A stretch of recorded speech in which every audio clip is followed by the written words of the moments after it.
My name is Mara Whitcomb and I am 31 years old.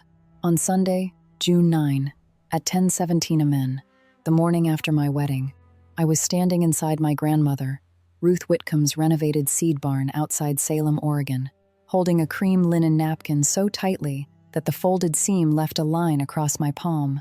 The coffee had been warming too long in silver urns near the buffet, bitter and scorched beneath the smell of yeast rolls. And every time someone shifted in a chair, wooden legs scraped across the old plank floor like a warning being dragged into place. There were 146 people in that room, I counted. My parents stood in front of 146 people, raised glasses of sparkling cider, and announced they had sold Grandma Ruth's farm to a developer. Then my mother smiled at me and said I was too soft to understand what real money could do. My father laughed before anyone else did. He always did that. It gave people permission. I watched Aunt Helen's hand stop halfway to her plate. I watched Frank Delaney lower his coffee without drinking. I watched my brother Trevor look down at his wedding ring and tap it once against his water glass. I watched my cousin Nora go still beside Eli, who was only 12, and had just asked me the night before whether Grandma Ruth's old seed drawers still smelled like cedar. Nobody looked at the deed packet yet. Nobody looked at the woman sitting quietly near the back table with reading glasses on a green cord. Nobody looked at the brass key in the inside pocket of my cream jacket. What they did not know was that Grandma Ruth had answered them 8 years earlier, in ink, in county records, and with a brass key they had laughed at for half my life. Welcome back to the channel, where we tell calm stories about family betrayal, quiet evidence, and the moment dignity finally gets a witness. If you are new here, and stories like this help you feel less alone, subscribe and settle in. Drop your city and what time it is where you are listening. I always love seeing how far these stories travel. Now let me take you back to the first time my parents taught me that being useful was not the same as being valued. I was 8 years old the first time I understood that adults could miss something sitting right in front of them. It was a spring planting day at Grandma Ruth's farm, the kind of Oregon morning that could not decide whether it wanted to be rain or mist. The old equipment shed smelled like diesel, wet burlap, and the sharp metal bite of tools left out overnight. Joel, my father, had parked his tractor behind the shed near the creek ditch, and 6 adults stood by the gate talking about seed orders, field rotation, and the price of repair parts. Their boots were clean on the sides and muddy on the soles. Mine were soaked all the way through. The cold mud pressed through my canvas shoes every time I shifted my weight. I remember that more clearly than almost anything else. The mud was not just wet. It had pressure. It squeezed between my toes and held the ground's temperature inside it. I had a bent measuring stick in my hand, one Grandma Ruth used for marking rows, and I kept looking at the low field beyond the ditch because the water had pooled differently after the last heavy rain. I did not have words yet for watershed flow or soil compaction, or how a culvert's angle can teach water where to go. I only knew that the water had a habit, and that morning its habit had changed. I tried to explain it.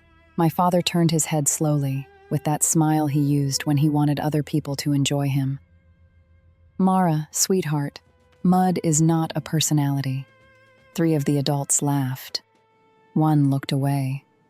My mother did not laugh at first. She adjusted the collar of her pale blue raincoat and looked down at the measuring stick in my hand, as though I had brought a toy into a meeting. Go help with napkins. The men are talking about land. That sentence stayed in my body longer than the cold did. I walked toward the porch because I had been told to, but I did not put the measuring stick back. Behind me, the adults kept talking, their voices blurred with the slow cough of the tractor engine and the sucking sound my shoes made with every step. I remember looking down at my left shoe and seeing a small crescent of creek mud folded over the toe. I thought, not in full words yet, that the ground had spoken, and the adults had laughed because it used my voice. Grandma Ruth did not correct them in front of everyone. That was not her way. 22 minutes later, after the relatives had moved toward the house and the tractor had gone quiet, she found me beside the lower fence line. Her silver hair was braided down her back, tucked into the collar of her coat, and she had 2 peppermint candies in the pocket of her apron, the soft kind that picked up lint at the edges. She knelt in the mud beside me without saying anything about my shoes. Then she put 1 peppermint into my palm. She asked me to show her exactly where the water went. Not where I thought it went, not what I felt about it, exactly where. So I showed her the ditch, the flattened grass, the place where the silt had collected in a narrow tongue against the fence post. I pointed to the lowest part of the field and told her the water was trying to cross there now, not 10 feet farther up where Joel planned to scrape it clear. Grandma Ruth listened. Her coffee breath smelled faintly bitter under the peppermint. When I stopped speaking, she took the measuring stick from my hand, placed it into the mud at the low point, and pressed until the mark held. She did not say I was smart. She did not say my father was wrong. She said my name once, quietly, and wrote the number of paces from the shed to the low ground on the back of a seed receipt. 41 paces. I learned that day that being believed does not always sound like praise. Sometimes it sounds like a pencil moving across paper. 8 years later, I was 16, standing in the county high school gym beside a folding table that smelled of waxy floor polish and damp poster board.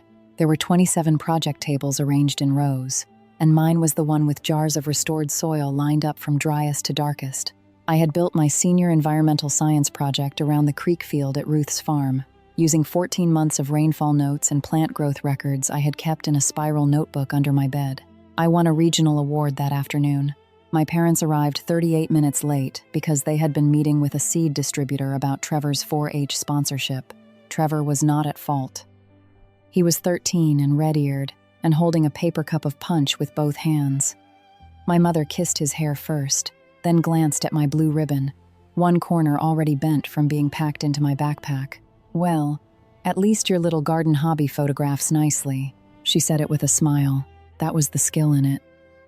My father asked whether there were cookies left. Linda asked me to stand closer to the display so she could take one picture for Grandma Ruth, as if the award became more useful once it could be mailed to someone else. I stood there under the humming gym lights while the ribbon scratched against my wrist, and I understood that even winning could be made decorative if the person holding the camera needed it that way. 7 years after that, at 23, I sat in Ruth's kitchen after my college graduation with an unopened card from Linda lying beside the toaster. The rooster clock ticked above the sink. Lemon dish soap floated in warm water under a stack of plates from the lunch Ruth had made herself because she said restaurants rushed people. I had received my first job offer with a regional land restoration nonprofit. Full-time. Benefits. Field work along tributaries and damaged riparian zones. My father leaned back in his chair, grease still under one thumbnail from a machine rental he had inspected that morning, and said, "Your brother rents machines. You point at puddles." The lemon smell rose from the sink. The rooster clock ticked 11 times before anyone spoke again. I folded the offer letter into thirds and slid it back into its envelope. That was the first paid position I ever held in my field, and in my parents' kitchen it became a joke about boots.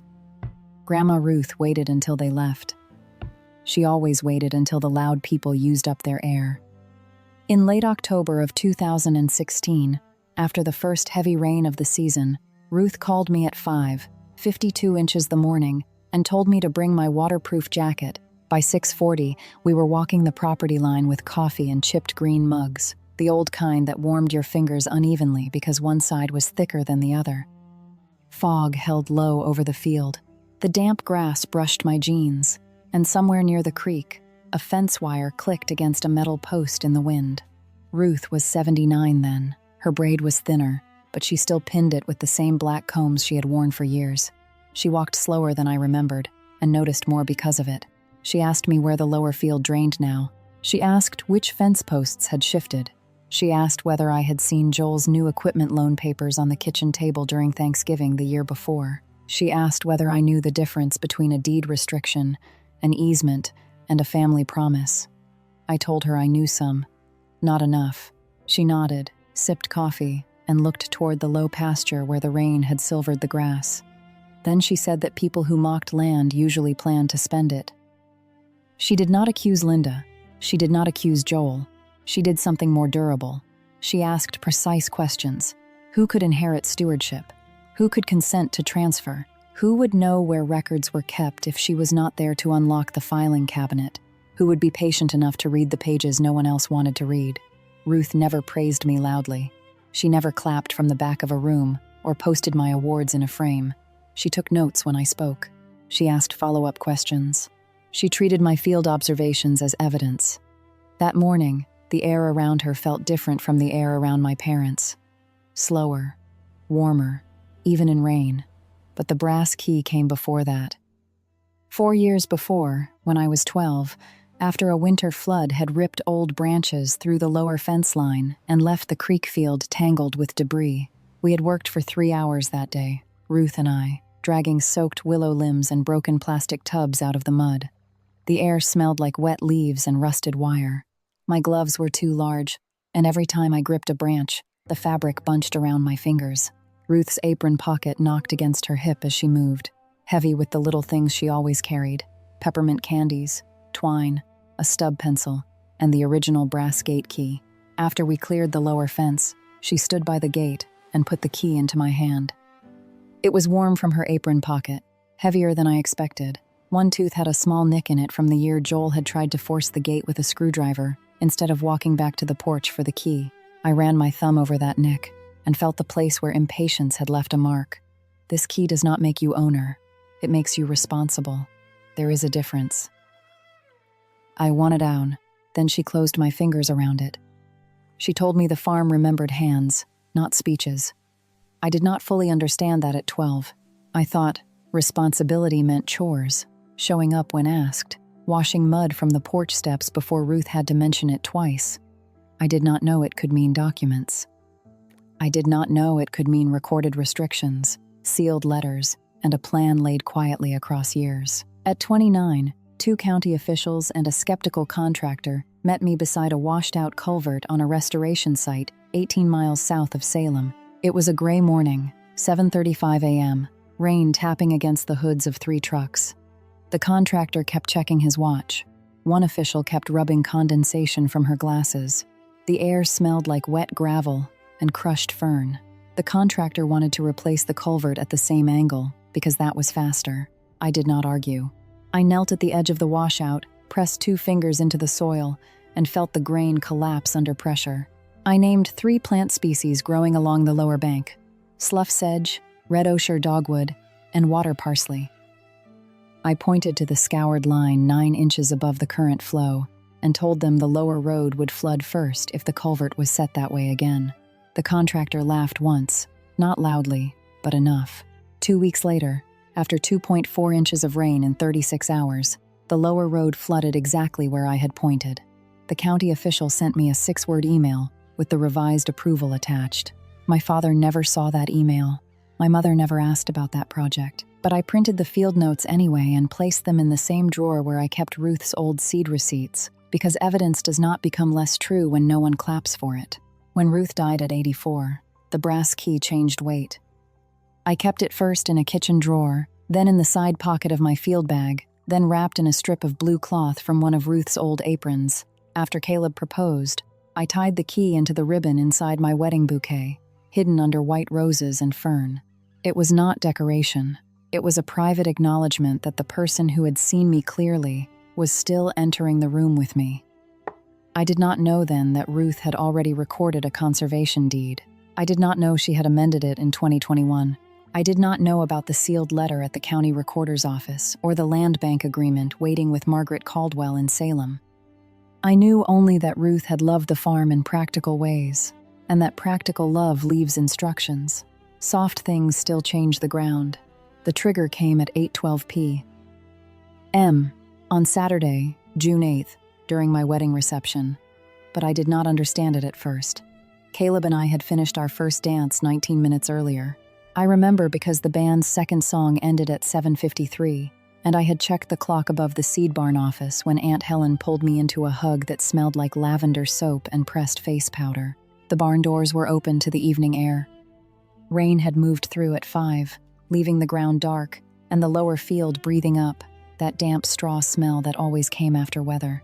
I was near the side door, still in my reception dress, holding 2 empty plates because I had been raised to clear things even at my own wedding. Trevor stepped close to me and asked whether I was okay with what Mom and Dad did about the farm. His voice was too casual. That was the first thing I noticed. Not the words, the angle of his shoulders, the way his right thumb tapped the edge of his wedding ring 4 times, then stopped when I looked down. Trevor had been married for 3 years by then, and he tapped that ring whenever he knew something before I did. I thought he meant cleaning, maybe leasing equipment for the reception, maybe allowing parking along the upper road. Then I saw Linda. My mother stood beside the cider table, wearing Grandma Ruth's pearl pin on her cream dress as though it had been handed to her by right. Beside her was a man in a gray developer's blazer, thin at the lapels, too clean for a farm reception. His shoes had no mud on them. Not a line. Not even at the heel. My father stood half a step behind them, folding and unfolding a bank envelope. My hands became still. That is what my body did first. Not heat, not tears. Stillness. I set the plates on the nearest table and looked at Trevor.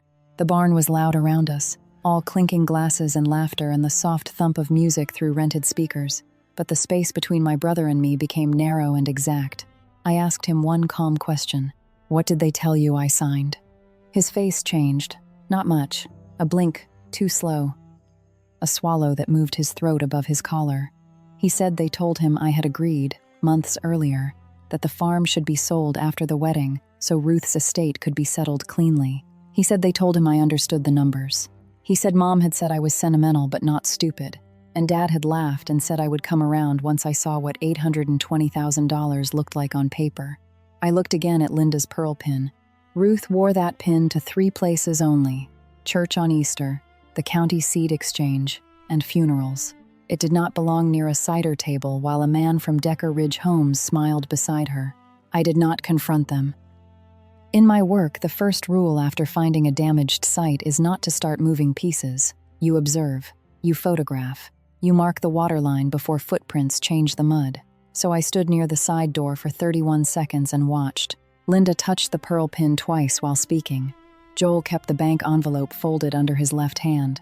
The developer, Alan Decker, though I did not know his name yet, glanced toward the lower field through the open barn doors. Not the house. Not the old apple trees. The lower field. The floodplain. The part Ruth had protected with the most stubbornness. I excused myself to the small dressing room behind the barn kitchen. The room smelled of hairspray, wilted flowers, and the sugar glaze from the cake someone had cut too early. My bouquet lay on a chair, white roses bruised at the edges from being carried all day. I untied the ribbon around the stems, worked the brass key loose from where I had sewn it into the inner loop, and held it in my palm. The metal was cool now. It had warmed in Ruth's apron pocket when I was 12. It had cooled under wedding flowers at 31. The nicked tooth pressed into the pad of my thumb, as if the key had kept its own memory of being forced. Responsibility weighs before it protects. That was not something Ruth had said in those exact words. It was what I had learned from carrying the key long enough. I slipped it into the inside pocket of the cream jacket I had planned to wear the next morning over my dress for brunch. Then I opened my phone and searched my contacts for Margaret Caldwell. I did not have her saved under attorney. Ruth had written Margaret's number on the back of an old property tax envelope years earlier and told me to keep it with papers I would not throw away.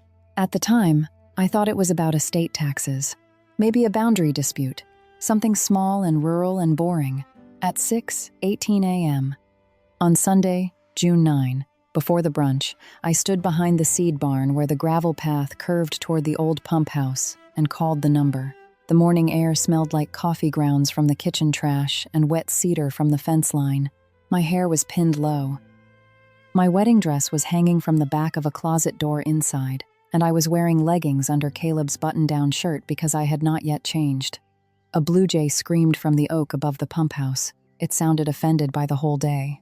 Margaret Caldwell answered on the 4th ring. Her voice was low, alert, and unhurried, the voice of someone who did not need panic to understand urgency. I gave her my name. I gave her Ruth's name. I told her my parents might have used my signature to approve a sale of the farm to a developer. There was a pause. Paper moved on her end.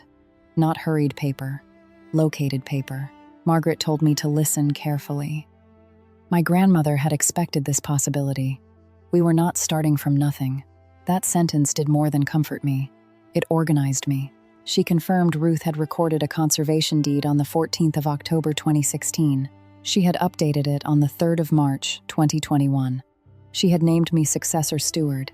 She had filed a sealed letter with the county recorder. She had also entered a land bank agreement that required review before any transfer involving development use. Margaret spoke in dates instead of outrage. She said no valid sale could close without resolving the conservation restrictions and my authenticated steward consent. She said escrow was scheduled to close Monday at 9 a.m. She said if no objection was filed before then, Decker Ridge Homes would attempt to record transfer documents and begin demolition permit steps. Attempt. That was the word she used. Not complete. Not done. Attempt. I asked what she needed. She said evidence of the public representation, any sale documents visible, any written admission that my signature had been discussed or used, names of witnesses, photographs of the parties involved, and any proof the developer had been on the protected lower field. I looked toward the barn doors. Through the gap, I could see staff arranging tables for brunch. Cream napkins, white flowers, small cards at each place, setting that had not been there the night before. My parents had not waited for the sale to close before celebrating it. That was their mistake. At 9:36 a.m., Linda stood near the coffee urns with the expression she used for county women she wanted to impress. Her hair was sprayed into place, her cream dress pressed flat, Ruth's pearl pin bright against her shoulder. Joel stood beside her in a navy jacket that did not quite hide the grease shadow near his cuff. He had cleaned his hands, but one thumbnail still carried the dark crescent of the equipment yard. On every table was a cream-colored card, printed in gold ink. Whitcomb Meadows Development Partnership. I picked one up with 2 fingers, as if it were a leaf specimen, and slid it into my jacket pocket. Then I photographed another in place beside a fork, with the barn wall visible behind it for context. I took 3 pictures. Wide, medium, close. Caleb came up beside me with a paper cup of black coffee. He had chalk dust on the sleeve of his jacket. He always did, even on days he had not been in a classroom. Some habits enter fabric. He did not ask whether I was okay. He had learned better than to use questions that made me manage him. He looked at the tables. He looked at my mother. He looked at the card in my hand. Then he said, "Tell me where to stand." 6 words, quiet ones. I told him to count everyone who was in the room when the announcement happened. Adults, older teenagers, staff, if they stayed within hearing distance. Anyone who heard Linda and Joel represent the sale as complete. Caleb nodded once, moved to the side wall near the seed cleaning machine Ruth had refused to throw away, and began counting without making it look like counting.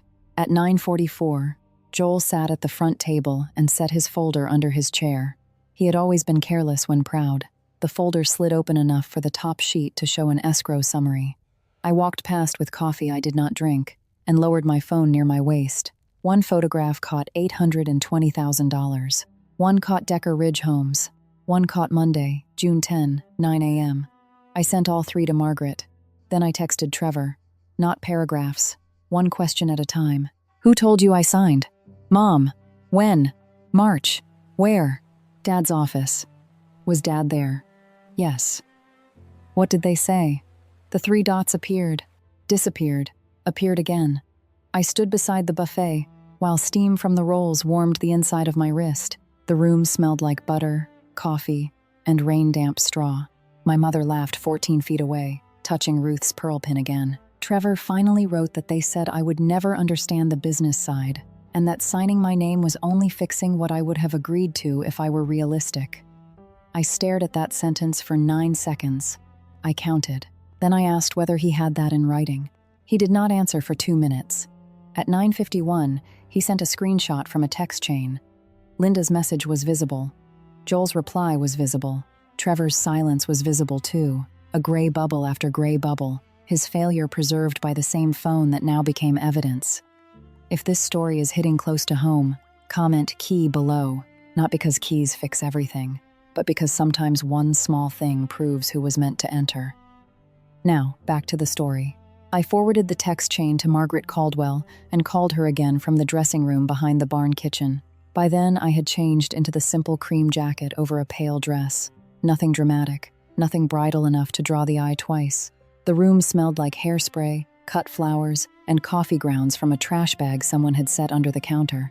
Through the wall, I could hear laughter and the dull thud of folding tables being moved into their final places. Someone dropped a spoon. Someone else said my mother wanted the announcement before dessert. Margaret answered with courthouse noise behind her, though it was Sunday. Later, I learned she had gone to her office in Salem and pulled certified copies from her fireproof cabinet while calling 2 people who still answered her on weekends. She told me she was 15 minutes away. She had certified copies of the 2016 deed, the 2021 amendment, a preliminary injunction draft, and a packet showing the land bank agreement. Deputy Recorder Evelyn Price was not coming in person but would be available by speakerphone if necessary to confirm the filing history. Margaret had also reached a judge's clerk for emergency filing procedure if Decker Ridge attempted to record on Monday morning. Her sentences were clean. Do not accuse anyone of crimes from the stage. Do not say forgery first. Do not use the word fraud, unless I use it. Let the documents speak before the family performs. I wrote those instructions in my field notebook. The small waterproof one I kept in the left pocket of every jacket. Page 37, black ink. I designer. 4 bullet marks that looked like seed dots. Then I stood still for 11 minutes. I counted that too. I looked at my phone and considered letting Margaret handle everything privately after the brunch. There was an argument for it. Stop the sale. File the objection. Spare the room. Spare Nora and Eli, the sound of adult lies splitting open under white flowers. Then I thought about Nora, 16, in her oversized flannel shirt, who had asked me 3 months earlier whether restoration work needed college or whether you could start by learning plants. I thought about Eli, 12, collecting seed packets from Ruth's old drawers and arranging them by date instead of color, because he said that was how Grandma would have done it. I thought about Ruth's pearl pin on Linda's dress. I did not cry. I folded the linen napkin on the dresser into a square, edge to edge, corner to corner. Then I slid the brass key from one pocket to the other, so it rested over my ribs. In the main room, Linda was already moving people toward their seats. She had planned the announcement as if timing could make a lie respectable. Cream cards, sparkling cider, witnesses dressed for family celebration, not legal correction. At 10:03, I stepped into the hallway outside the dressing room and saw Alan Decker speaking with Joel near the old seed scale. The developer held a thin leather folder. He smiled toward the lower field through the side window like he was already seeing survey stakes. Joel clapped him on the shoulder. I photographed that too. Frank Delaney arrived at 10:06, saw my face, and did not ask the wrong question. Frank had managed Ruth's farm years before, back when his knees were better and the south pasture still held 3 old apple trees. He had sawdust on his right cuff from mending fences before church. I asked whether Decker had walked the lower field. Frank's mouth tightened. He took out his phone and sent me a photo from 3 days earlier. Joel at the front gate with an old duplicate key. Alan Decker, pointing toward the creek. The lower field behind them, green and wet, and protected by restrictions my parents thought were sentimental paperwork. 3 days earlier. Thursday, June 6. 4:42 p.m. I sent that to Margaret too. At 10:12, Caleb came back and leaned close enough that only I could hear. There were 146 people within hearing distance if staff remained by the buffet. He had counted twice. He had placed himself near Nora and Eli without making it look protective. He had also moved my full coffee cup to the side table because I had not taken one sip in 34 minutes. I touched the brass key through the fabric of my jacket. The worn teeth were familiar under my thumb, the nick from Joel's screwdriver, the ridge along the bow where Ruth's fingers had held it for years. It did not feel symbolic then. It felt like a piece of metal cut for a specific lock, carried by a specific hand, entering a room where people had mistaken patience for permission. At 10:15, Margaret Caldwell entered through the rear barn door. She wore a dark green jacket, reading glasses on a green cord, and carried a leather document folder against her left side. She did not look like rescue. She looked like a filing system with shoes. I met her near the back table. She did not hug me. I was grateful. She opened the folder just enough for me to see the certified deed packet, the county seals, the tab marked 2016, the tab marked 2021, and the sealed letter receipt. Then she looked toward Linda, who had lifted her cider glass and was waiting for the room to settle. Margaret asked whether I was ready. I looked once toward Ruth's lower field through the open barn doors. Rain had darkened the grass. A strand of white ribbon from the wedding decor fluttered against a fence post near the path. I said I was. Then I walked back into the seed barn carrying the brass key, not as decoration but as proof that Ruth's plan had entered the room. The renovated seed barn held sound differently in the morning. At night, during the reception, music had softened the corners. People danced over the old planks, and laughter moved up into the rafters where Ruth once hung bundles of drying herbs. But at 10:17 on Sunday morning, every spoon against every coffee cup seemed separate. The warm yeast rolls on the buffet gave off a soft, buttery smell that mixed with damp straw rising from the floor after morning rain. Coffee steamed in silver urns along the wall, too dark now, too long warmed. There were 146 witnesses in the room when Linda raised her glass. 146. I counted because numbers stay still when people do not. Linda stood beneath a garland of white flowers, wearing Ruth's pearl pin. It caught the light every time she turned her shoulder. Joel stood beside her in his navy jacket, the grease shadow near his cuff showing whenever he lifted his glass. Alan Decker from Decker Ridge Homes stood near the side table, 51 years old, narrow smile, thin leather folder tucked under one arm. He looked less like a guest than a man waiting for a meeting to begin. Caleb was at the side wall. Aunt Helen sat near the center table, silver hair pinned flat against her head. Frank Delaney stood by the buffet, coffee in hand. Trevor sat 2 tables from the front, tapping his wedding ring against his water glass until his wife placed her fingers gently over his hand. Nora was beside Eli. Eli had a roll on his plate, untouched, and a folded seed packet in his shirt pocket because he had been showing me that morning how Ruth labeled beans in 2009. Linda waited until the last chair scrape ended. Then she smiled her county smile. She said she and Joel had an announcement, something practical and generous and long overdue. She said the family had carried Ruth's land long enough and that it was time to turn memory into opportunity. She said the farm had become more than any one person could manage, especially someone with a soft heart and a garden job. She lifted her glass higher and looked straight at me. My parents stood in front of 146 people, raised glasses of sparkling cider, and announced they had sold Grandma Ruth's farm to a developer. Then my mother smiled at me and said I was too soft to understand what real money could do. No, that was the sentence as I remember it now, flattened into one blade. In the room, it came in pieces. Linda's voice sweetened first. She talked about responsibility, then Joel stepped in, laughing before the line landed. Mara has always been soft about that land. Luckily, her mother and I know what real money looks like. There it was, the word they had used for me since I was 8 years old. Soft. Soft because I noticed water. Soft because I liked soil. Soft because I kept Ruth's key. Soft because I did not mistake volume for strength. Aunt Helen's fork stopped halfway to her plate.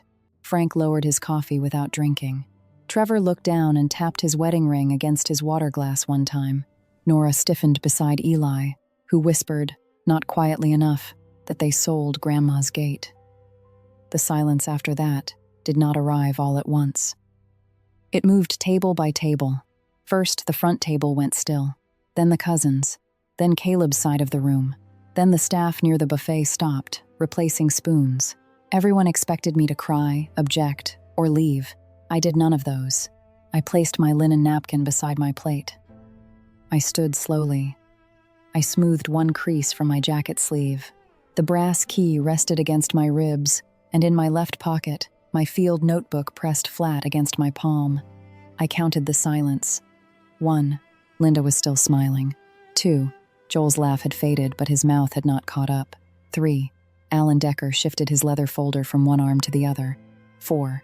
Con. Nora reached for Eli's hand under the table. 5. Caleb lifted his phone but did not start recording yet. 6. Margaret Caldwell stepped away from the back table. 7. I looked at my mother. 8. The room waited for a daughter. I gave it a witness.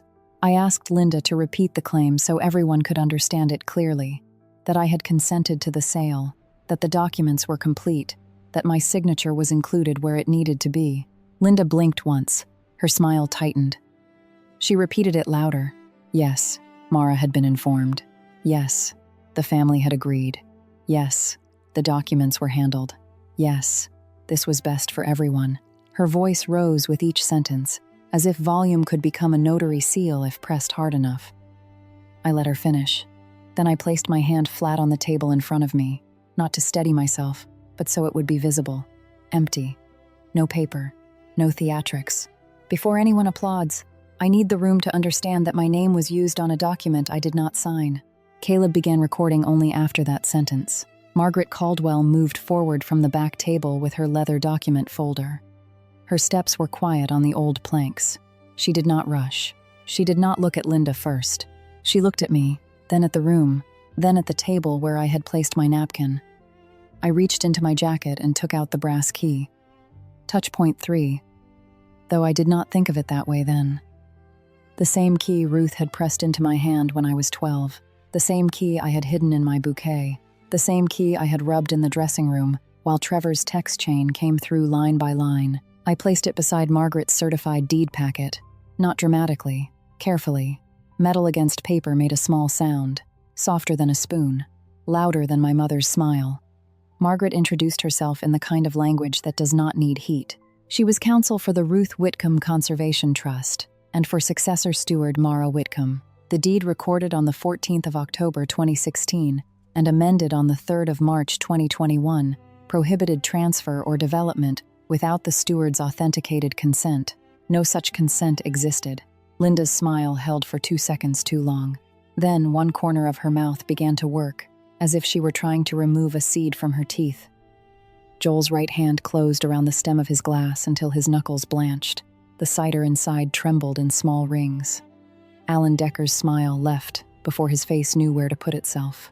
Aunt Helen pressed 2 fingers to her lips and said Ruth had told her she filed something. Not loud, not triumphant, just old memory stepping into present tense. Frank Delaney moved forward next. He set his coffee down on the buffet without drinking it and said he had watched me maintain the lower field for 8 years. He had seen me clear reed canary grass, map seasonal water lines, repair exclusion fencing, and document plant return after flood years. His voice had sawdust in it, rough from church coffee and morning fence work. Margaret opened the folder. The room leaned without moving. Linda said it was absurd. Then she said I was confused. Pause here. What do you think happens next? A. Mara walks out. B. Her parents double down. C. Grandma's document changes everything. Drop A, B, or C in the comments, and subscribe if you haven't, because the next 10 minutes are the reason this story exists. Margaret produced the certified deed packet first, not the signature comparison, not the text chain. She started with the land, because Ruth had. The deed was 14 pages, recorded with the county on the 14th of October, 2016. The amendment was 6 pages, recorded the 3rd of March, 2021. The restrictions were not decorative. They were not wishes in cursive. They prohibited residential development, transfer for development use, and material alteration of the lower restoration field without authenticated steward consent. The successor steward named in the amendment was me, Mara Whitcomb. My mother looked at the page as if my name had betrayed her by existing in ink. Joel tried first. He said Ruth never would have wanted lawyers at a wedding brunch. Margaret turned 1 page and said Ruth had retained counsel for the trust in 2016 and reaffirmed that counsel in 2021. 1 sentence. Joel stopped. Linda tried next. She said I had signed family papers months ago. She said I was busy with wedding planning and probably did not remember. She said, again, that I was confused. Margaret placed a second document on the table, a signature comparison. My verified steward signature from the land bank records beside the signature on the alleged consent. The loops were wrong. The pressure was wrong. The slant was wrong. Even from 10 feet away, my own name looked like someone wearing my coat badly. Then Margaret placed the notarization record beside it. The alleged consent had been notarized on March 18 inches Kaiser at 2:15 p.m. On March 18 at 2:15 p.m., I had been leading a restoration planning session with 2 county officials and a contractor 43 miles away, with sign-in sheets, meeting minutes, and time-stamped photographs to prove it. The room changed again. Not louder. Denser. Evelyn Price joined by speakerphone at Margaret's request. Her voice came from Margaret's phone, clear enough for the back tables to hear. She identified herself as a county recorder's deputy. She confirmed the deed and sealed letter were recorded and certified. She confirmed the sealed letter had been filed under Ruth Whitcomb's instructions and opened only upon attempted transfer involving Decker Ridge Homes or any related residential developer. Alan Decker looked toward the side door. That was the first time I saw fear on his face, not guilt. Calculation interrupted. Evelyn explained that Ruth's sealed letter warned of any attempted sale to Decker Ridge Homes, any residential developer related to Decker Ridge Homes, or any buyer seeking to convert the lower field into housing lots. The letter named me as the party to contact. It named Margaret as counsel. It named Aunt Helen as a family witness to Ruth's intent. Aunt Helen lowered her hand from her mouth. Her eyes had filled, but her voice stayed level when she said Ruth had told her years ago that land needed protection from people who could smile while spending it. Trevor stood. His chair scraped too loudly in the still room. He was pale, and he kept tapping his wedding ring, not against the glass now, but against his own palm. He looked first at Joel, then at Linda, then at me. He said he had something. He sent the text chain to me, to Margaret, and to himself again, as if making it multiply could make his courage arrive faster. Then he spoke aloud, each word scraping its way out. He said he had seen Linda practice my signature on a yellow legal pad in Joel's office. He said he had heard them discuss using my name, because I would never understand the business side. He said he should have told me earlier. He did not ask me to forgive him in front of 146 people. That helped. Linda turned on him so sharply Ruth's pearl pin flashed at her shoulder. She said he was mistaken. She said he was nervous. She said he had always been dramatic. Trevor looked down at his ring and said he was done being useful that way. 5 words, then 6 more. It was not a speech. It was enough. Joel attempted one last defense. He said the farm was drowning the family. He said his business had taken hits. He said $820,000 would have kept things afloat, and that everyone had benefited from the land at some point. His laugh tried to appear again, and failed halfway through. It came out like a cough. Margaret responded that financial pressure did not authorize forged consent. 1 sentence. Linda said the deed was old. Margaret responded that the 2021 amendment was current and controlling. 1 sentence. Alan Decker said his company had acted in good faith. Margaret responded that Decker Ridge Homes had entered protected property 3 days earlier with Joel Whitcomb and had notice of unresolved steward consent. 1 sentence. Frank Delaney lifted his phone without stepping forward and confirmed he had taken that photo on Thursday, June 6th, at 4:42 p.m. After seeing Joel unlock the gate with an old duplicate key. His voice stayed rough. His hands did not shake. Every layer clicked into place. Forged consent. Restricted deed. Sealed letter. Pending escrow. Grandmother's foresight. Documents becoming louder than family. I stood beside the table, my hand near the brass key. I did not touch it then. I wanted to. The tooth with the nick faced upward, catching a thin line of morning light from the open door.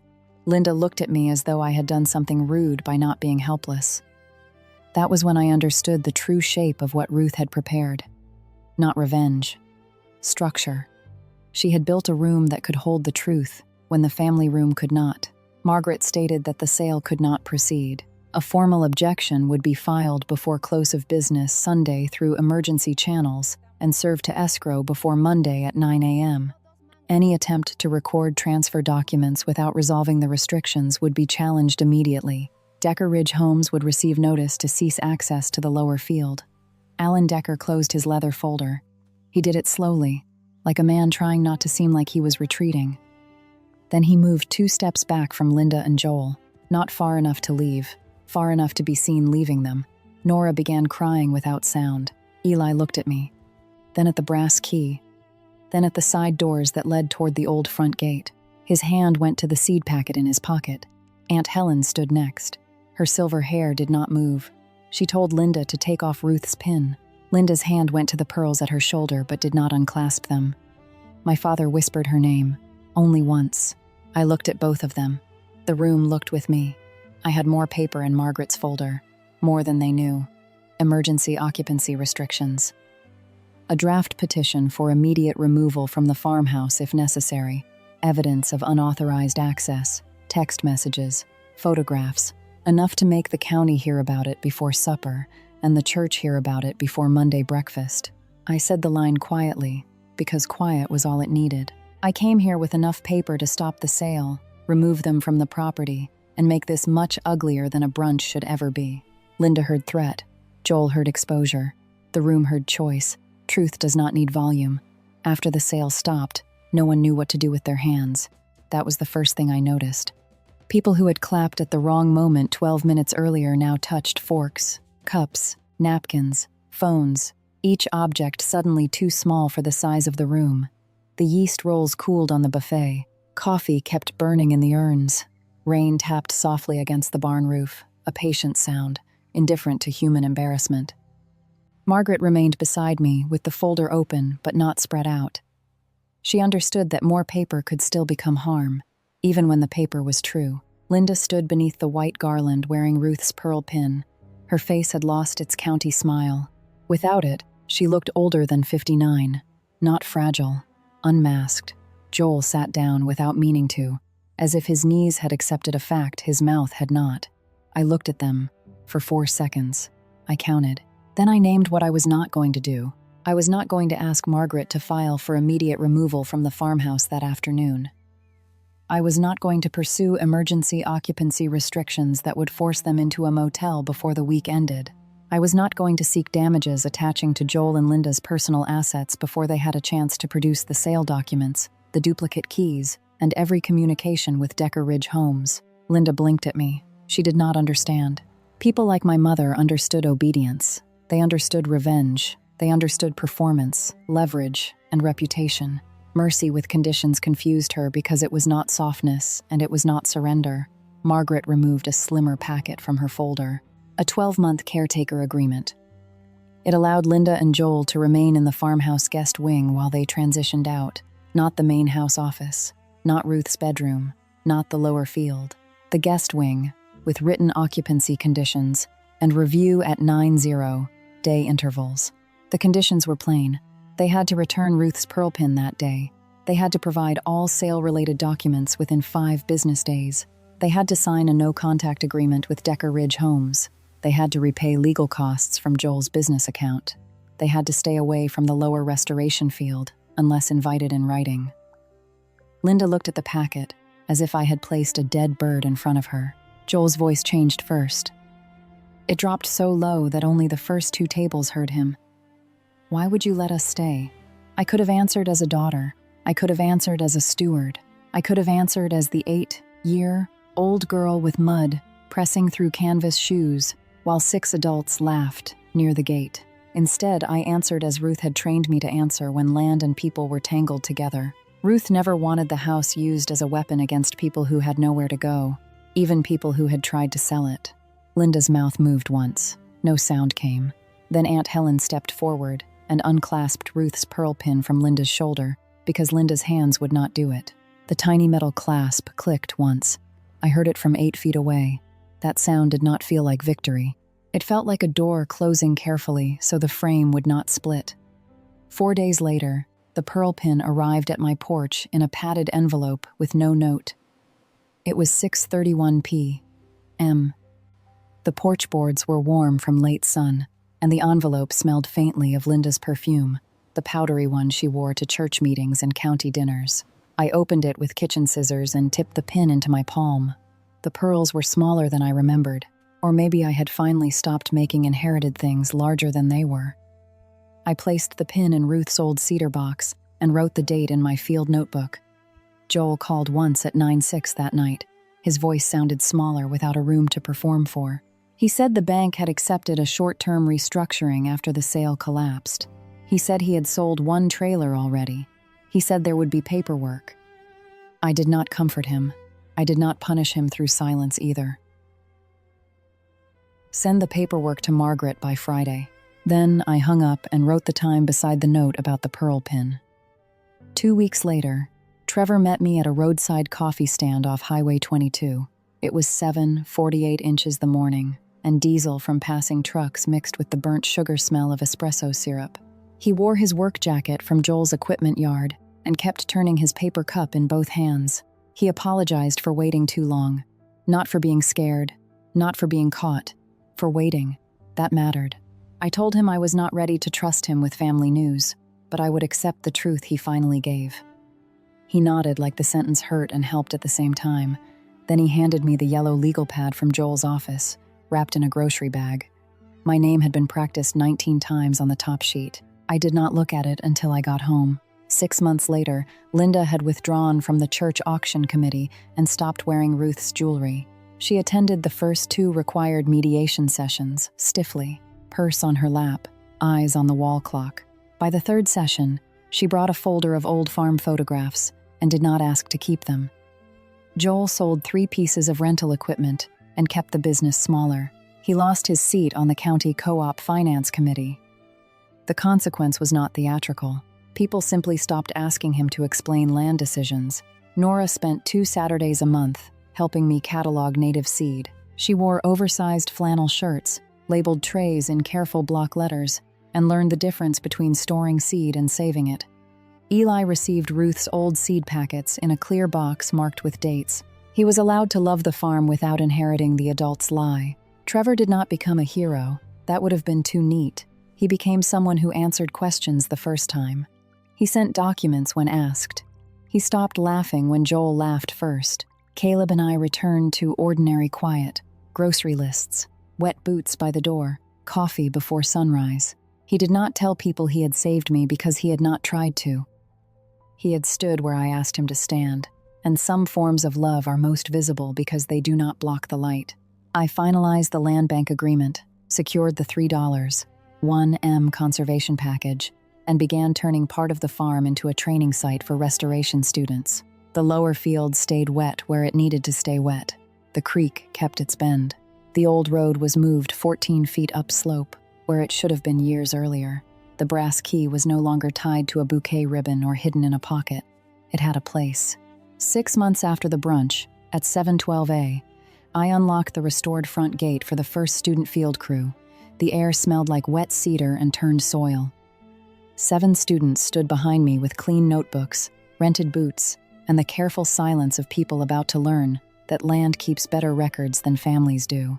The brass key hung inside the restored farm office beside a framed copy of Ruth's recorded deed. No longer hidden, no longer ornamental. When I took it down that morning, the metal was cold, but it warmed quickly in my hand. The key stuck once, the way it always had. I did not force it. I lifted, turned, and waited for the old lock to remember. The key had never been magic. It had been maintenance, patience, and proof. Keys remember. Thieves forget. If this story stayed with you, like the video and subscribe for more calm stories about quiet evidence and family truth. And in the comments, write, "Gate," if you have ever had to protect something precious while everyone else called you too soft.